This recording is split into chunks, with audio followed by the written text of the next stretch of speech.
Hello, I am Jim Varecki, Executive Director of Atlanta Master Chorale. On behalf of the chorale, I welcome you to our very first Spirited Conversations Behind the Scores program. Needless to say, I am absolutely thrilled and excited about today's guest and anxious for this conversation to unfold. Jamie is a very dear friend of Atlanta Master Chorale. During the program, you will be able to offer some questions that we will handle at the end of the program. And if you're not sure of how to use this, that little icon is at the bottom of your screen, Q&A. You can enter those questions in there. If you have some questions for the chorale in general, you can put those in as well, and we will answer those as we get them. We really appreciate your interest in today's program and are very grateful for so many who have contributed and provided support for Atlanta Master Chorale and our virtual concert hall.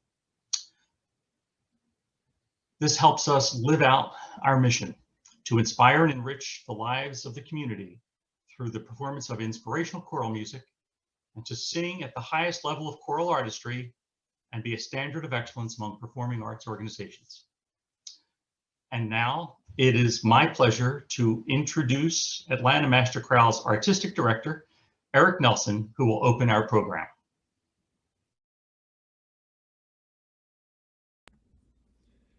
Hello, everyone. It is great to see you, great to have you with us for this first of our Spirited Conversations. It is my honor and my delight to welcome Jamie Barton to our first conversation today. Jamie, as you all know, is one of the finest singers of her generation or any generation.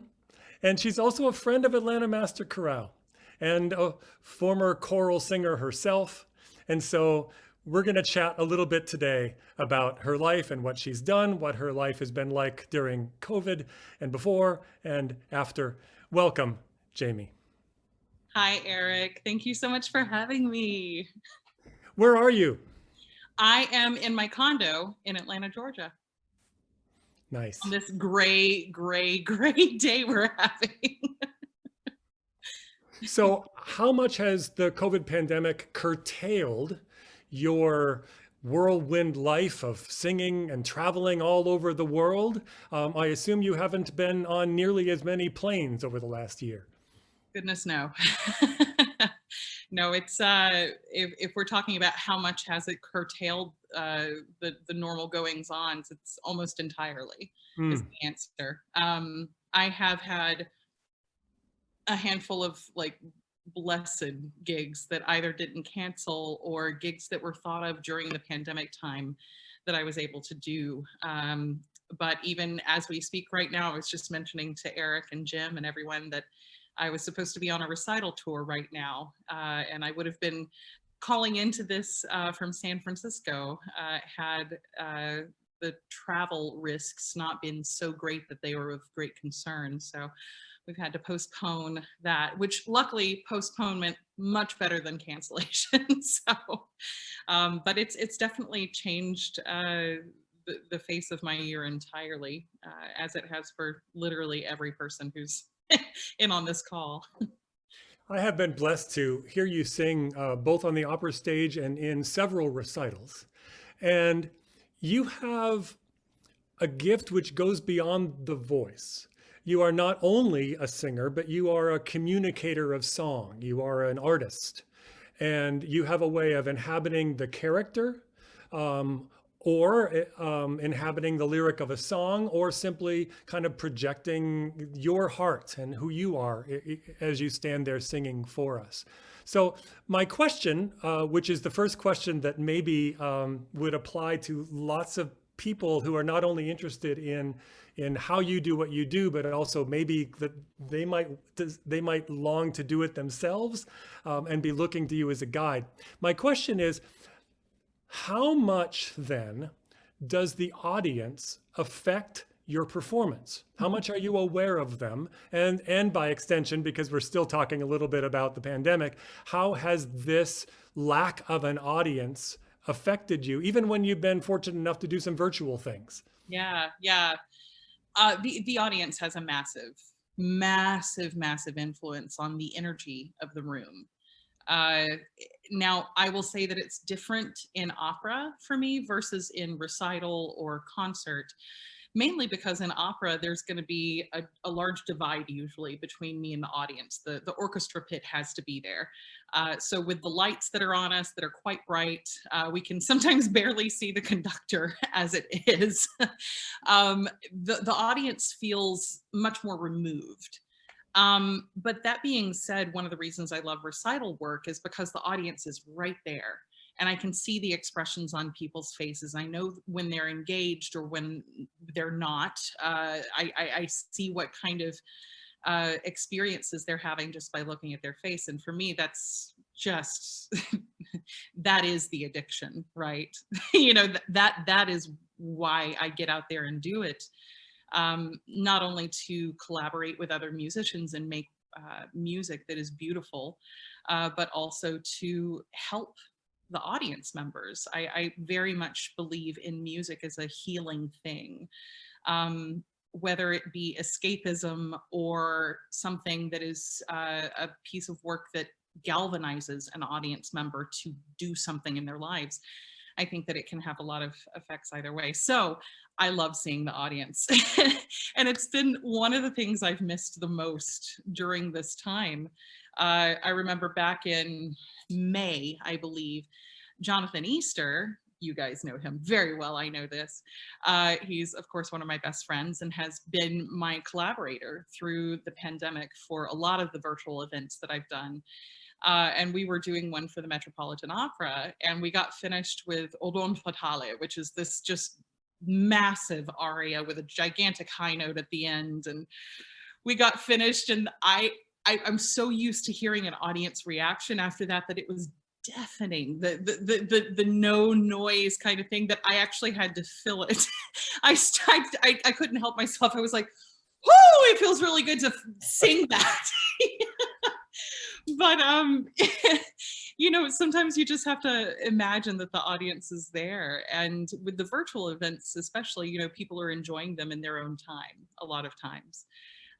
So, it's, you just do your best. You show up in the way that you show up normally, in hopes that you are still servicing the audience in the way that you're able to give to them when they're there in the house. They're just in their homes. So. We have a clip of you singing for an audience that we would like to play for our audience today. This is you singing an aria from Samson and Delilah from the Tucker Gala in 2016. Amy, if you could play that.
So beautiful. And there was an audience reaction for you. Fun fact, that was the first time I had ever sung that aria. Really?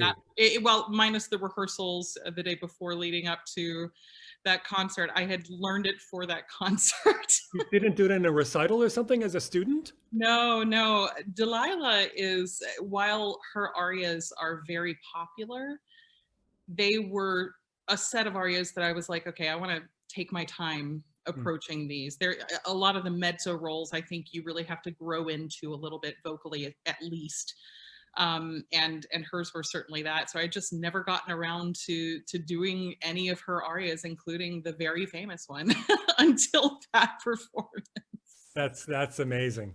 Now, you talked about, needing to take your time before you were ready to sing the aria at any point, but I thought it would be fun to ask the question about getting ready to sing the aria on that night. A marathon runner doesn't just start to run, right? A professional golfer goes to the driving range, right? And the practice green. Tennis players go out there and they hit a couple of shots over the net right before the thing starts. So you must have it down to a science now, what you do to prepare to go out there and sing at your best. And I'm curious whether you can give us some inside baseball, to keep using sports metaphors, some inside information about how that would be. And also, is it the same whether you're singing one aria in front of an orchestra or an hour-long recital or a 3-hour opera? Number one, sports ball opera. That's my new career. I'm going to call it that from now on. That's a really excellent question. And you actually picked up in the last part of the question on what my answer normally is that it really varies depending on what kind of performance I'm going to be giving.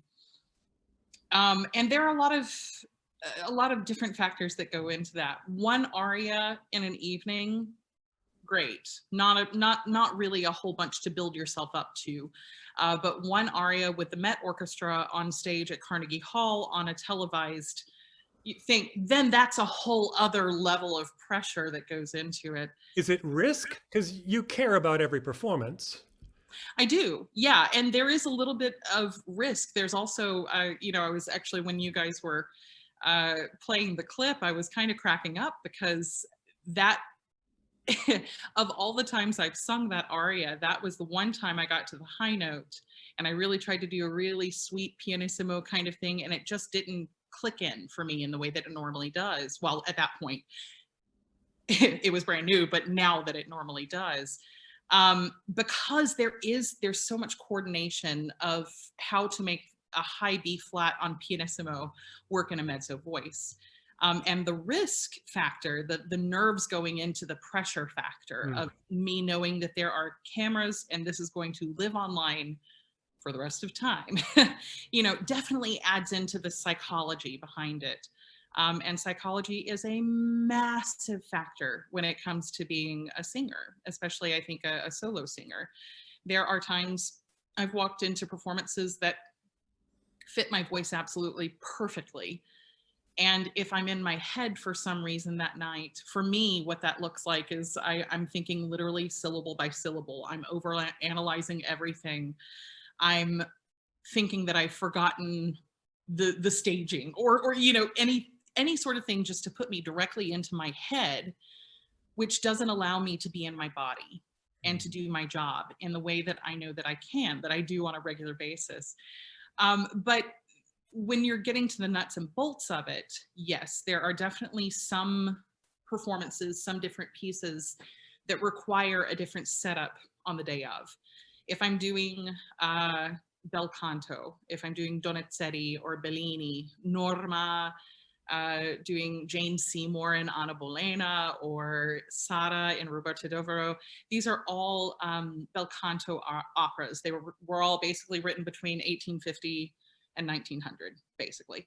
For me, what that means is that they all sit just a notch higher than what I'm used to. And it's a style that, while I love to do, is not something that I would consider an innate part of who I am as an artist. It's something that I've worked very hard to learn, very hard to master. And I feel like this will be an ongoing puzzle for the rest of my life. And how fun that that gets to be the puzzle. But because it sits just that notch higher and I'm not completely on a natural level just settled into it in terms of style, I have to think a lot about it. It takes a lot of mental focus to do it while I'm on stage.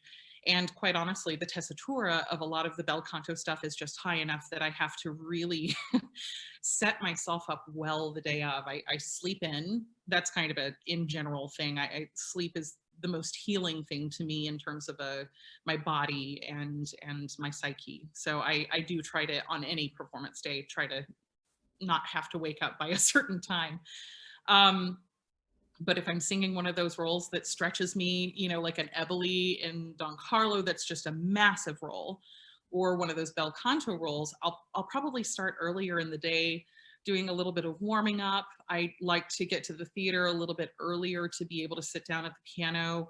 I need to be able to sing to at least a half step above the highest thing I'm going to be singing that night.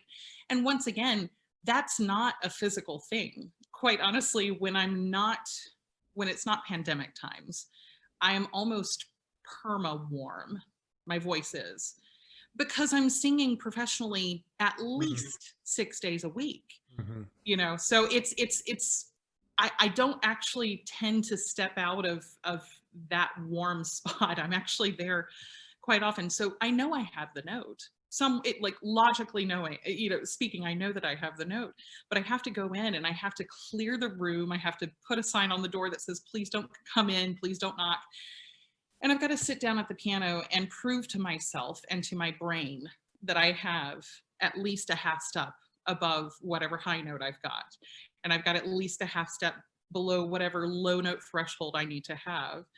That being said, it's kind of surprising to me, or it has been surprising to me, learning all of these roles, to learn that there are certain roles that don't require that level of warming up, that level of mental preparation. For me, those are going to be the Wagner roles, honestly.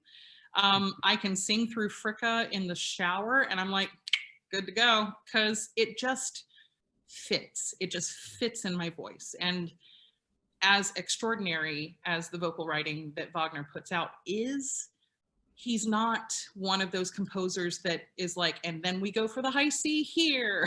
You know, it's really what he writes is storyline, drama, all the way throughout.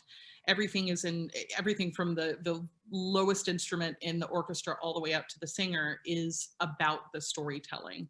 And so that's why you have this through composed kind of thing, but you don't have the high note kind of thing. But so for me, it doesn't really take that much warming up to get me in the spot for Fricka, because it just fits in my voice and I don't have to worry about it being that half step higher or anything like that. But once you're good to go, you don't tend to have endurance problems. When I think about Wagner, I think about the musculature involved in singing at that level and sustaining it for that long. That's not a problem for you? Well, here's the fun fact. Unless you're singing Wotan or Brunhilde or maybe Albrecht, those are the marathon roles. Hans Sachs, if you're looking at Die Meistersinger, but if you're looking at the ring, like it's Brunhilde, Wotan, and sometimes Siegfried, you know, that are really the long, they're really going to have to be there forever. If you're looking at those roles and they're doing a full complete cycle in a week, they usually do Rheingold, Valkyrie, take a night off, and then do Siegfried and Götterdämmerung. So if you're singing Wotan, you sing Rheingold, and then you turn around the next night and then you sing Valkyrie, which is much harder. And then you have a day off and then you sing the next one and then you collapse for the weekend and you come back and you do it. For my roles, for the most part, now if I'm doing a full cycle like that, I sing Fricka, Voltralta, and Second Norn, which puts me on the first, second, and fourth operas, basically. And at that point, I really do have to look into energy reserves, because even just showing up at the opera, getting into, you know, hair and makeup and into your costume and just being in that energy, it takes energy. And so, you know, that is something. But this is the secret insider thing, is that for the most part in Wagner operas, the vast majority of people who sing in them, don't actually have to be out there all night long. I literally purchased myself a Nintendo 3DS when I was doing Meistersinger for the first time because I needed a way to get through hours backstage and not use my voice. So I was like, great, I'll just play on this little device. So really, no. I mean, in Rheingold, Fricka is there kind of throughout the night, but Valkyrie, she's only there for her one scene. Voltrauta has a 12-minute aria. That's it. You know, second Norn, 15 minutes at the top of Götterdämmerung. That's it. You know, so you learn what you need. Now, the roles that really do last all night long for me, Sister Helen in Dead Men Walking by Jake Heggie, which if any of you guys saw this with the Atlanta Opera, that was my first time doing it. She is, we timed it. I was on stage for literally every moment of that show except for 4.5 minutes. And with those 4.5 minutes, I can tell you right now, I wasn't going back to my dressing room. I was doing a quick change on the side of the stage, or I was grabbing water from my dresser and then heading back out.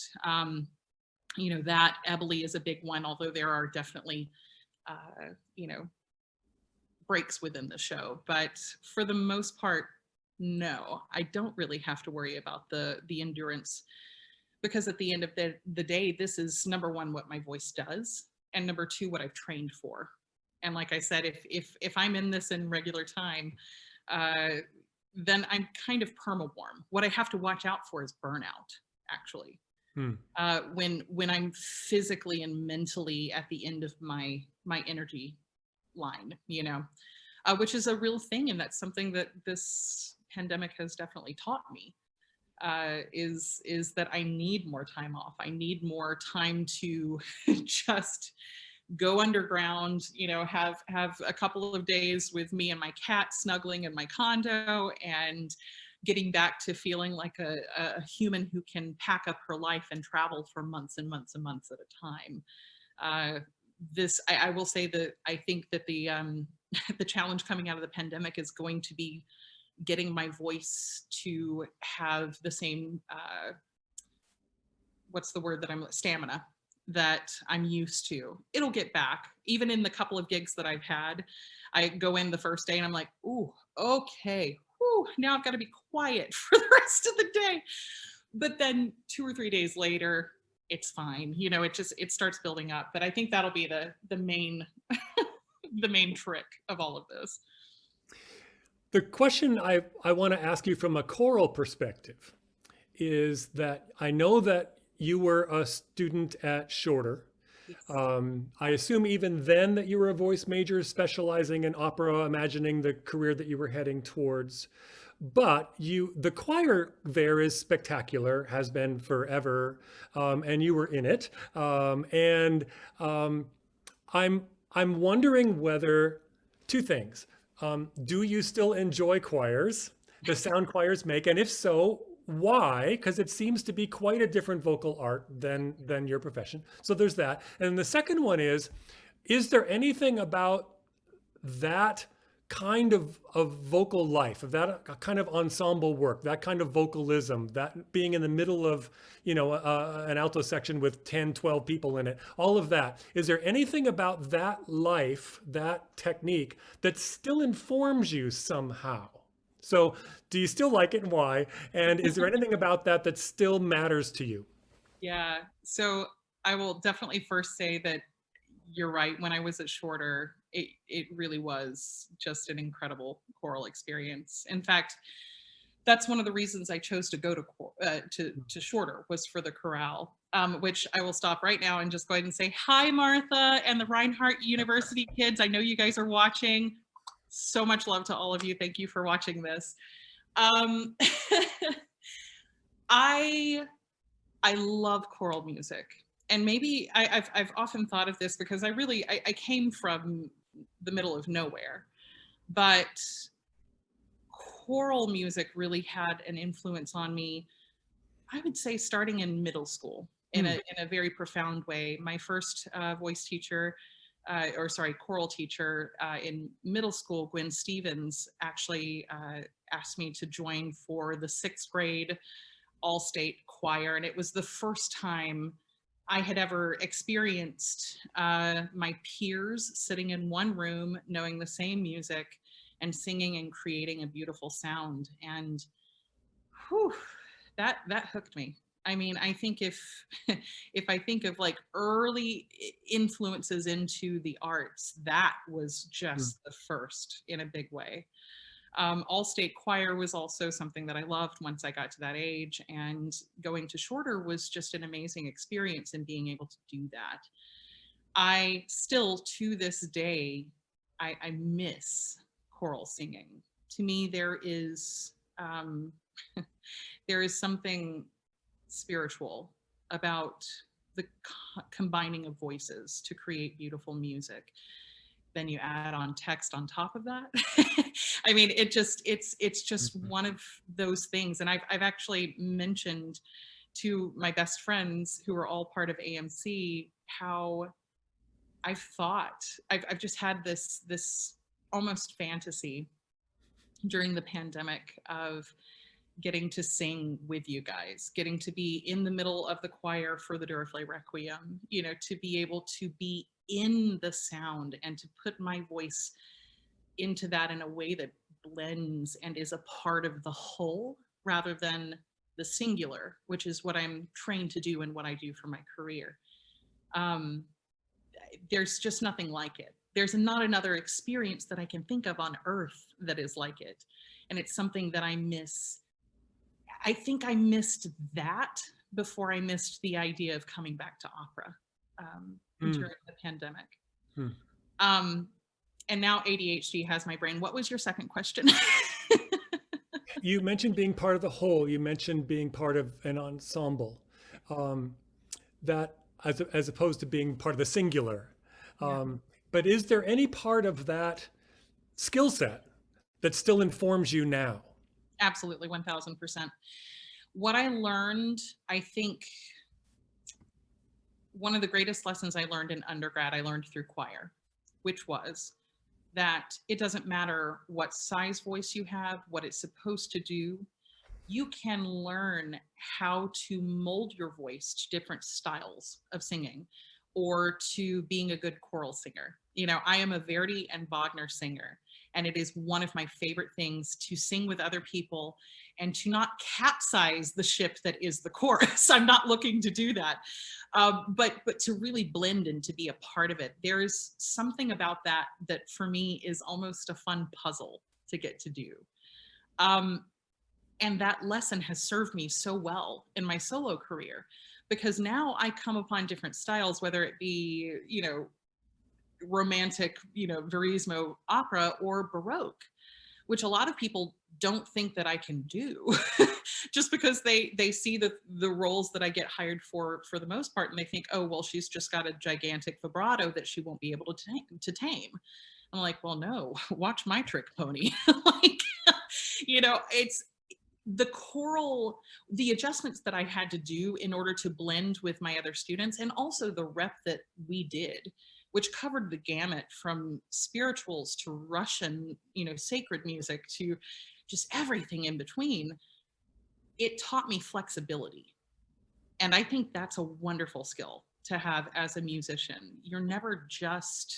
I'm never just an opera singer. Yes, in this opera, I might be singing this particular thing, but heck, during this pandemic, I've sung everything from, you know, that opera music to Fiona Apple. You know, I've put out a whole bunch of different stuff in an effort to still keep myself on that flexible side. And I think it serves an artist both in terms of their knowing the limitations or maybe knowing the expanse of what you can do as an artist. Um, you know, but it also serves you as being an empathetic singer when you're in an opera with your other, you know, colleagues. There are going to be group sings. It's not all arias, you know, so to be able to be a well-rounded empathetic singer, I think serves the purpose as a whole every single day you walk into a rehearsal room. Well, So and you're out front, but you're not autonomous, right? So you're still having to sync things up, right, with the orchestra and the conductor. yeah. So you're never truly alone out there, I wouldn't imagine. Oh no, no, no, no, no. Opera is a team sport. opera sport. It really, really is. And it doesn't matter, like with Sister Helen, when I was out there for all but 4 minutes and 30 seconds of the opera, no matter what, I'm still on stage with other people telling the story. There's still an orchestra, there's still stage management, there's still tech crew, it's a huge machine to get that show up and running. Now, granted, it's a lot different in recital. It's just you and your collaborator. Still though, you're not alone. I can think of 0 situations where a solo singer is the only person that matters on stage.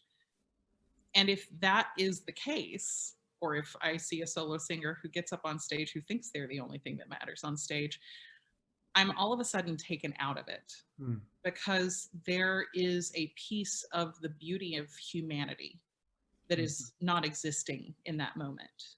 I'm very, I may be pedantic in my methods, but when I do interviews with people around recital tours, and they start talking about me, but they're not talking about my collaborator at all, I start to go, and yes, and my collaborator, and I'm trying to rope them into the conversation, because it's been so long that it's been like the famous singer show and that person on the piano, and there are some beautiful, beautiful, beautiful concerts that have come from that tradition. I can't say that there aren't, but the most memorable ones for me as an audience member have been when I've seen a true creation, yeah, exactly, of artists coming together. And whether it be 2 artists on a recital stage, an entire choir of people, or an opera-sized event, if people are working together to make that happen, the magic that comes from it is memorable.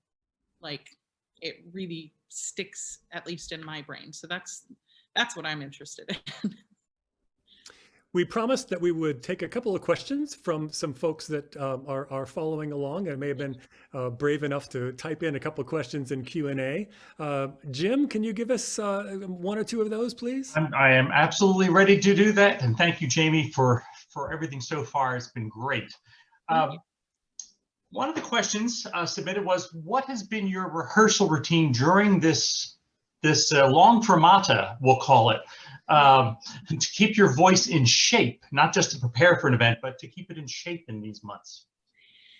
I'm going to be very, very honest. I have taken this pandemic as a time of rest, which has meant that also on the other side of things that I have a while at this point, I'm beginning to rehearse an opera that I'm supposed to be doing coming up. That's a big, long Wagner opera that I've never done before. So I'm just now starting to build my stamina back up.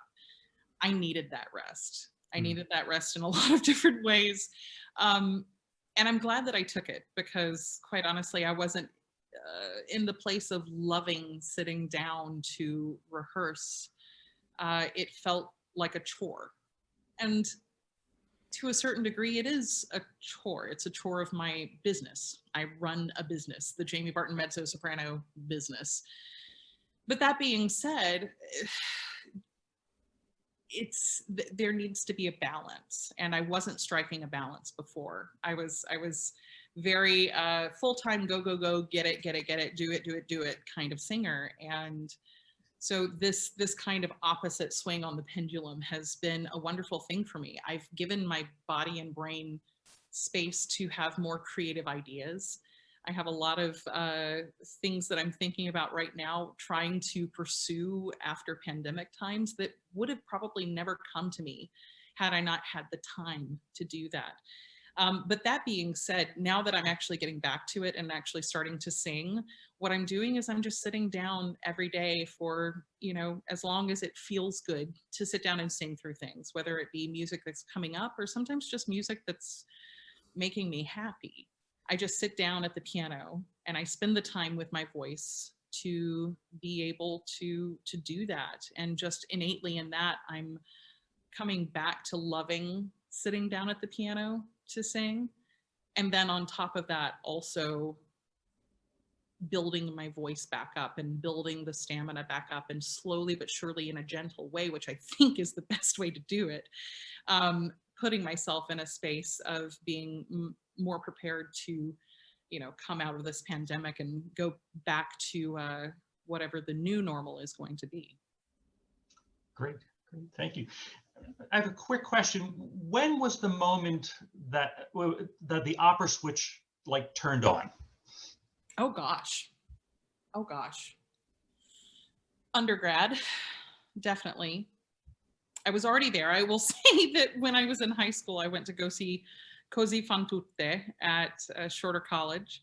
They did it in the chapel.